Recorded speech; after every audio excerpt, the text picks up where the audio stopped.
Good morning, students. Today we are going to start this lecture from this particular problem. This problem is basically on work done, to calculate the work done. Problem क्या कर रहा है कि calculate work done in rotating bar magnet of magnetic movement. Magnetic movement दिया है 3 joule per Tesla through angle 60 degree. From its position along magnetic field भी दी है। तो पहले बार मैग्नेट, सपोज आपने एक्सटर्नल मैग्नेटिक फील्ड अप्लाई की है, ठीक है, ये एक्सटर्नल मैग्नेटिक फील्ड है और पहले जो है इसमें जो बार मैग्नेट है इस direction means along the magnetic field है।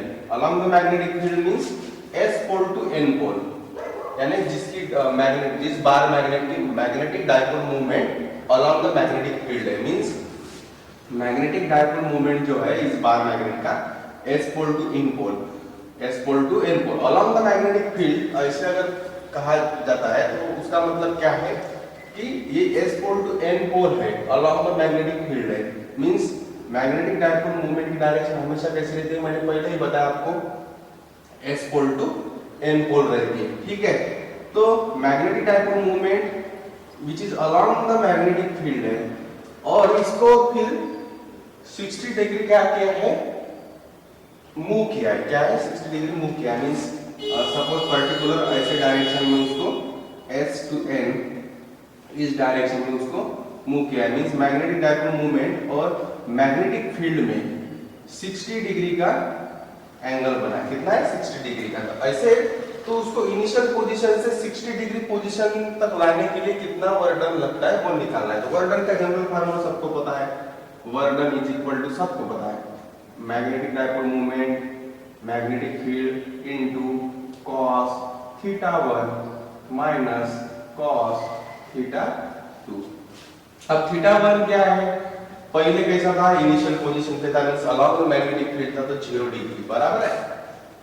एंड θ2 जो है अभी हमने इसको क्या है मूव किया है, डिस्प्लेस किया है from this position to this position, 60 degree उसको मूव किया है, तो उसकी फाइनल जो एंगल है वो है 60 डिग्री, ठीक है। तो वैल्यू पुट कर सकते हो आप, m दिया है 3 इंटू b दिया है magnetic field 0.34 into 10 to the power -4 into cos 0, cos 0 क्या आता है, देखो cos θ1 है, θ1 0, cos 0 1 माइनस cos 60 डिग्री, θ2 क्या है अपना 60 डिग्री, तो cos 60 डिग्री क्या होता है 1/2।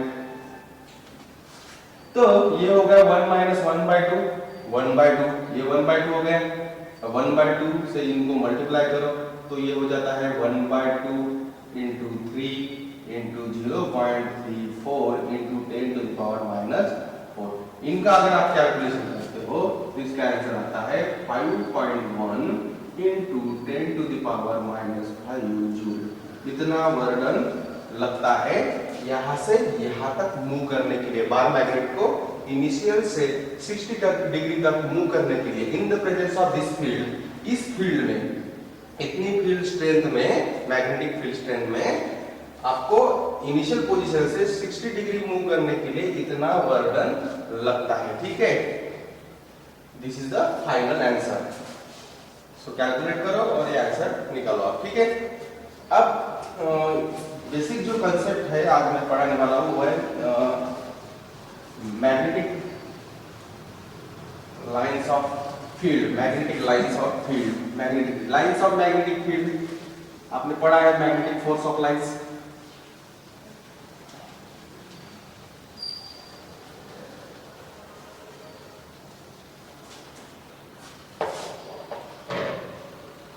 पढ़ा है सबने,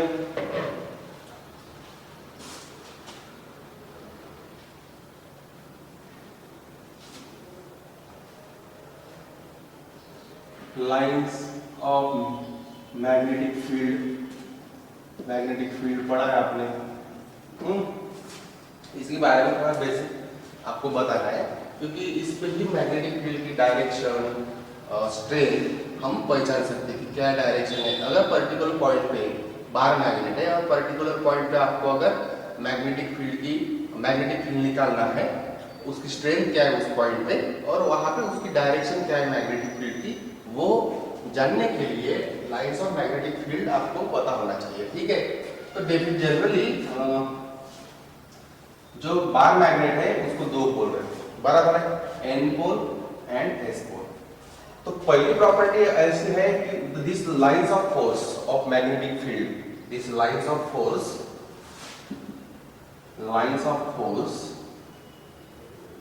of magnetic field first point क्या है कि extending from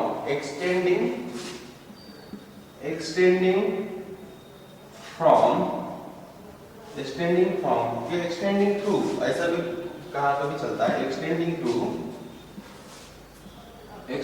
through body of magnet. अगर जो कोई मैग्नेट है तो जो उसकी जो लाइंस ऑफ फोर्स है वो extending through the body, means यहां से एक्सटेंड होती है, थ्रू द बॉडी होती है, बराबर है, थ्रू द बॉडी होती है। सेकंड पॉइंट क्या है कि this lines of force which is extending through the body of magnet which start from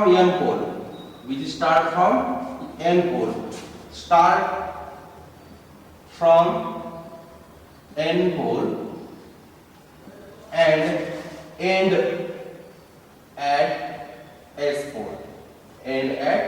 pole means ये मैग्नेटिक फील्ड जो है ऐसी रहेगी। ठीक है, ये पढ़ा है हमने, फिर भी लाइंस ऑफ फोर्स के डेफिनेशन में हमें आज पढ़ना है।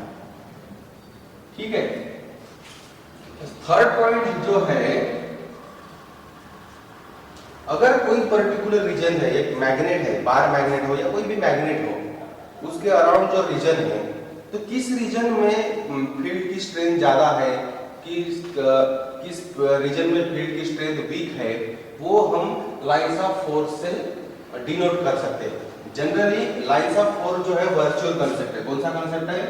वर्चुअल कंसेप्ट है, मींस एग्जैक्टली ऐसी कोई lines of force of magnetic field नहीं रहती है, पर फील्ड की स्ट्रेंथ जो है पर्टिकुलर डिफरेंट रीजन में डिफरेंट होती है, बराबर है, अलग अलग रीजन में अलग अलग उस फील्ड की स्ट्रेंथ होती है। मैग्नेटिक फील्ड जो भी है, उस बार मैग्नेट की मैग्नेटिक फील्ड जो है, जो भी मैग्नेटिक फील्ड प्रोड्यूस हो रही है बार मैग्नेट की वजह से, उस फील्ड की स्ट्रेंथ डिफरेंट रीजन में डिफरेंट होती है। स्ट्रेंथ क्या होती है? डिफरेंट रीजन में डिफरेंट होती है। तो स्ट्रेंथ हम पहचाने कैसे कि स्ट्रॉन्ग कहां पे, वीक कहां पे, तो वो इंडिकेट करने के लिए हम लाइंस ऑफ फोर्स का कंसेप्ट यूज करते हैं। ठीक है, that is not exactly present. ठीक है, ऐसी लाइंस ऑफ फोर्स रहता नहीं है, पर उसको इंडिकेट करने के लिए हम लाइंस ऑफ फोर्स का कंसेप्ट यूज करते हैं। ठीक है, तो कैसे, अगर बहुत सारे एक पर्टिकुलर रीजन, मैंने इतना रीजन कंसीडर किया है, और इस रीजन में अगर बहुत सारी लाइंस है which is crowded, suppose crowded mean dense है, कैसी है? डेंस है, तो सपोज समझ लेना कि उस पॉइंट पे मैग्नेटिक फील्ड स्ट्रांग है। कैसी है? मैग्नेटिक फील्ड स्ट्रांग है। अगर किसी पर्टिकुलर पॉइंट पे, अगर मैंने इस पॉइंट पे निकालना है और इस पॉइंट पे अगर लाइंस ऑफ फोर्स रेयर है यानी क्राउडेड नहीं है, तो इस पर्टिकुलर पॉइंट पे मैग्नेटिक फील्ड जो है वो कैसी रहती है? वीक रहती है। कैसी रहती है? वीक रहती है, बराबर। यानी फोर्थ पॉइंट जो है स्ट्रॉन्ग एंड वीक का है। जहां पे डेंस है, लाइन जो है डेंस है, क्राउडेड है, कॉम्पैक्ट है, ठीक है, बहुत सारी लाइंस ऑफ फोर्स है पर पर्टिकुलर एरिया, तो उस पर्टिकुलर पॉइंट के लिए मैग्नेटिक फील्ड की स्ट्रेंथ कैसी रहती है? स्ट्रॉन्ग रहती है। ठीक है, कैसी रहती है? स्ट्रॉन्ग रहती है। और जहां पे लाइंस ऑफ फोर्स कम दिखाई गई है, जहां पे लाइंस ऑफ फोर्स कम दिखाई गई है यानी क्राउडेड नहीं है, रेयर है, यानी बहुत कम है पर पर्टिकुलर एरिया, जहां जिस पॉइंट पे हमें मैग्नेटिक फील्ड निकालनी है, उस पॉइंट पर अगर लाइंस ऑफ फोर्स बहुत कम है तो वहां पे फील्ड समझ लेना कि वीक है। ठीक है, इंडिकेट करने के लिए हम लाइंस ऑफ फोर्स यूज करते हैं। अगर बताया गया कि यहाँ पे नंबर ऑफ लाइंस बहुत ज्यादा है, तो इसका मतलब क्या है कि क्राउडेड है, बहुत सारी है, डेंस है, तो समझ लेना कि मैग्नेटिक फील्ड उस पर्टिकुलर पॉइंट पे स्ट्रांग है, ठीक है, उस पर्टिकुलर रीजन के लिए मैग्नेटिक फील्ड कैसी है, स्ट्रांग है, मैग्नेटिक फील्ड की स्ट्रेंथ कैसी है, स्ट्रांग है, ठीक है। और फोर्थ पॉइंट जो है, सॉरी फिफ्थ पॉइंट जो है,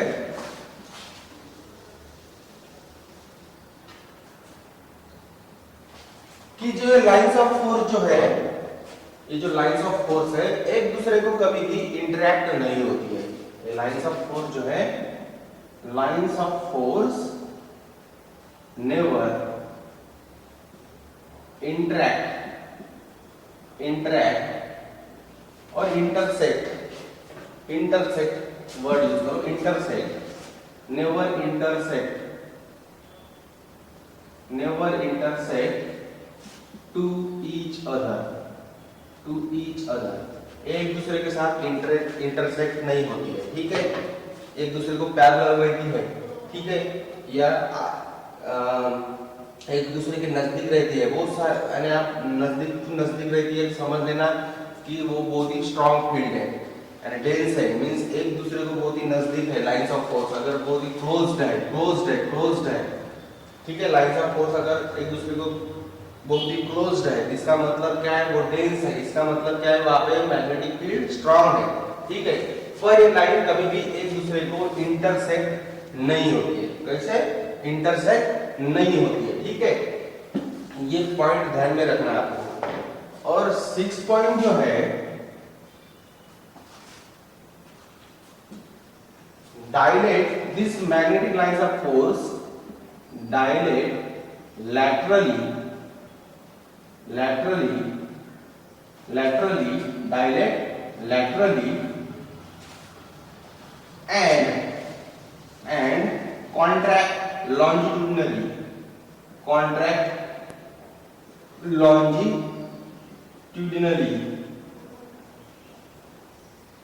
ये जो लाइंस ऑफ फोर्स है, ये डायलेट लैटरली एंड कॉन्ट्रैक्ट लॉन्जिट्यूडनली। और सेवन जो पार्ट है, which is depend upon the similarity between the electric lines of force and magnetic lines of force. तो इलेक्ट्रिक लाइंस ऑफ फोर्स क्या होता है कि पॉजिटिव चार्ज से स्टार्ट होते हैं और नेगेटिव चार्ज पे एंड होती है, बराबर है।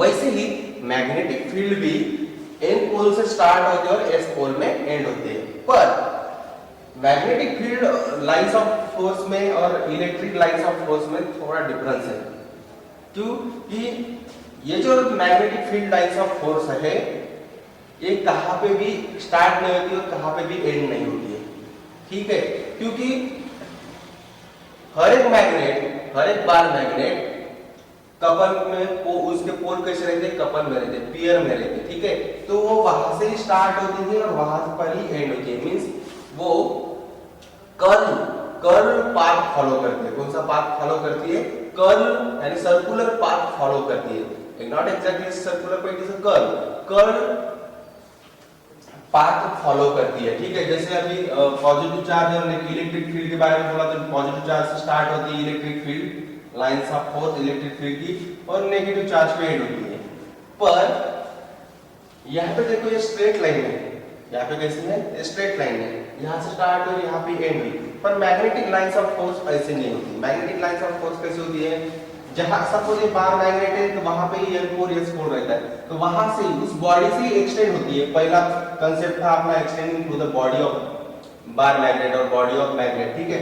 तो वहां से स्टार्ट होती है और वहां पे एंड होती है, वहां पे स्टार्ट होती है और वहां पे एंड होती है, और कर्व पाथ फॉलो करती है। सिमिलर कब रहती है, electric lines of force and magnetic lines of force similar कब रहती है, एक ही पर्टिकुलर कंडीशन पे सिमिलर रहती है। कौन से, कि अगर वो दूर पॉइंट है वहां पे हमें मैग्नेटिक फील्ड निकालनी है, तो उस कंडीशन पे ही हमें मैग्नेटिक लाइन स्ट्रेट दिखती है। जैसे यहाँ पे बार मैग्नेट है और यहाँ पे पॉइंट निकालना है, तो पर्टिकुलर यहाँ पे मैग्नेटिक फील्ड आपको चेक करनी है। तो ऐसे कंडीशन में ही lines of force of magnetic field हमें स्ट्रेट पाथ फॉलो करते हुए दिखाई देती है, अदरवाइज नहीं दिखाई देती, ठीक है। नहीं तो यहाँ से यानी ये कैसी ऐसी फैलती है, मैग्नेटिक फील्ड कैसी है, ऐसी फैलती जाती है, ठीक है। तो पॉइंट बहुत दूर है, तो ऐसी कंडीशन में हमें वो इलेक्ट्रिक लाइंस ऑफ फोर्स जैसी दिखती है, ठीक है। उसी टाइप की ही सिमिलरिटी, अदरवाइज अगर पॉइंट बहुत नजदीक है जहां पे मैग्नेटिक फील्ड निकालनी है तो वहां पे मैग्नेटिक लाइंस ऑफ फोर्स हमें ऐसे कर्व पाथ फॉलो करते हुए दिखाई देते हैं, ठीक है। हमेशा एक कर्व पाथ फॉलो करती है मैग्नेटिक फील्ड, ठीक है। और लास्ट पॉइंट जो है, लाइंस ऑफ फोर्स का मतलब क्या है। अगर कोई बार मैग्नेट है और इसकी लाइंस ऑफ फोर्स यहां से स्टार्ट हुई, इस पोल में एंड हुई, ठीक है। तो जो सपोज मैंने यहाँ इस पॉइंट पे अगर मैग्नेटिक फील्ड निकालनी है, हमें यहाँ पे मैग्नेटिक फील्ड प्रेजेंट है, इस बार मैग्नेट से जो भी फील्ड प्रोड्यूस हो रही है यहाँ पे, क्योंकि इस पॉइंट पे इंटरसेक्ट हो रही है, इंटरसेक्ट मींस इस पॉइंट पे इंटरसेक्ट हो रही है ये लाइंस, बराबर, मींस यहाँ पे मैग्नेटिक फील्ड प्रेजेंट है। इस बार मैग्नेट की वजह से जो प्रोड्यूस हो रही है मैग्नेटिक फील्ड यहाँ पे प्रेजेंट है। इस पॉइंट पे डायरेक्शन क्या होगी मैग्नेटिक फील्ड की, तो वो कौन बताता है, टेंजेंट, टेंजेंट टू पॉइंट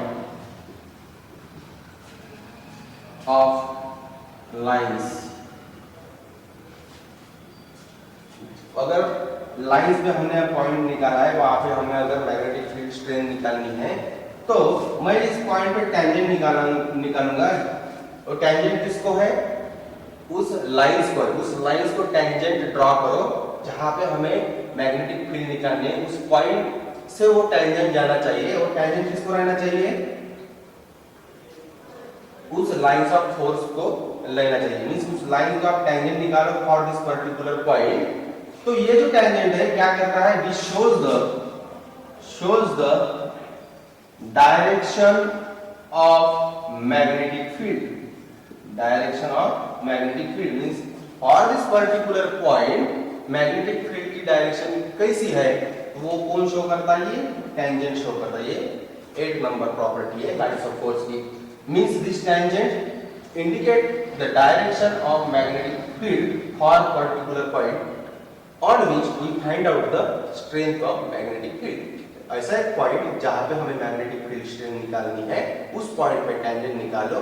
जो टेंजेंट किसको टेंजेंट है, जो ये जो बार है, ये एरो जो है किसको टेंजेंट है, ये लाइंस को टेंजेंट है। ऐसा एक टेंजेंट निकालो, वो टेंजेंट क्या बताता है हमें, direction of the magnetic field. This is all about the lines of force of magnetic field. और ये पॉइंट ध्यान में रखना कि lines of force direct, laterally and contract longitudinally, ठीक है, लॉन्जिट्यूडनली कॉन्ट्रैक्ट होती है, ठीक है। और lines of force never intersect each other, एक दूसरे को कभी इंटरसेक्ट नहीं होती, ठीक है। This is all about the lines of force of magnetic field.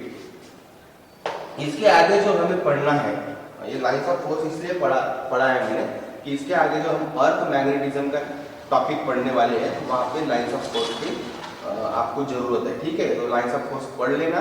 Next lecture में हम अर्थ मैग्नेटिज्म पढ़ने वाले, उसके रिलेटेड फार्मूले पढ़ने वाले, तो वहां पे ये लाइंस ऑफ फोर्स का कंसेप्ट काम में आता है, ठीक है। Thank you.